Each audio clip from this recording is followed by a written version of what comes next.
This is a Cork Oak. It's about 45-50 years. Look how gorgeous it is.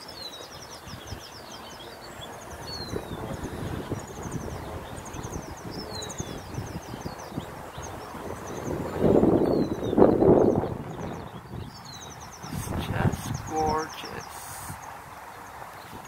Yeah, and the texture is like cork.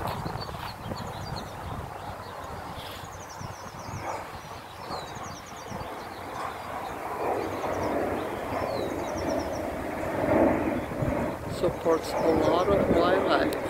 There's some birds over there, and there's more going up.